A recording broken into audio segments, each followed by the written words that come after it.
అబ్బాయి పేరు రాము. ఆటలంటే అతనికి ఇష్టం. రాము తండ్రి ఊళ్ళో బాగా డబ్బున్న వ్యక్తి. పెద్ద ఇల్లు కూడా ఉంది. ఆ ఇంట్లో రాము చదువుకోవడానికి ఒక గది కూడా ఉంది. రాముకు బద్ధకం ఎక్కువ, చదవంటే శ్రద్ధ తక్కువ. గదిలో పుస్తకాలు ఎక్కడివక్కడి చిన్నవందగా పడేస్తాడు. ఆ రోజు ఆలస్యంగా నిద్ర లేచాడు. ఇంతలో వంటగదిలో నుంచి వాళ్ళ అమ్మ గొంతు వినిపించింది. బాబు రాము, చుట్టుపక్కల పిల్లలందరూ బడికి వెళ్ళిపోతున్నారు. నువ్వు కూడా త్వరగా తయారై బడికి వెళ్ళు అంది.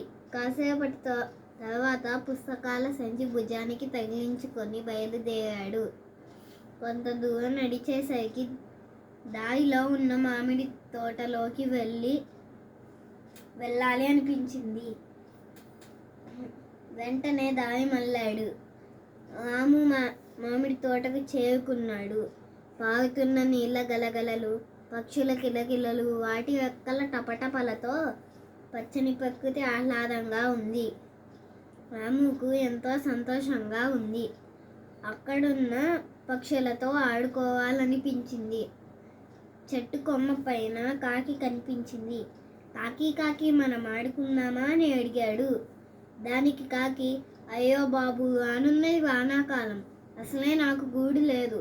ఒక్కొక్క పుల్లను తెచ్చుకొని శ్రమించి గూడు కట్టుకుంటున్నాను. నీతో ఆడడం కుదరదు అని చెప్పి ఎగిరిపోయింది. రాము చిన్నబొచ్చుకున్నాడు. ఇంతలో అక్కడున్న పువ్వులపై వాలుతున్న తేనెటీగ కనిపించింది. రాము ముఖంలో ఆనందం. తేనెటీగను పలకరించాడు. తేనెటీగ మనం ఆడుకుందామా అని ఆసక్తిగా అడిగాడు. రాము మాటల్ని పట్టించుకోకుండా తన పని తాను చేసుకుంటూనే, నాకంత తీరిక లేదు బాబు, పూల నుంచి తేనెను సేకరిస్తున్నాను. పూలు తొందరగా వాడిపోతాయి, నాకు చాలా చాలా పని ఉంది అని తుమ్మెద ఎగిరిపోయింది. రాము దిగులు పడ్డాడు. ఇంతలో ఎదురుగా చీమ కనిపించింది.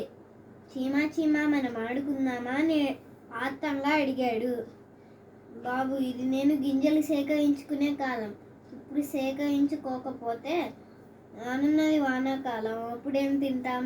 ఇప్పుడు కష్టపడి గింజలు సేకరించి దాచుకుంటే అప్పుడు సుఖంగా ఉండొచ్చు అంటూ గింజను మోసుకొని పోయింది.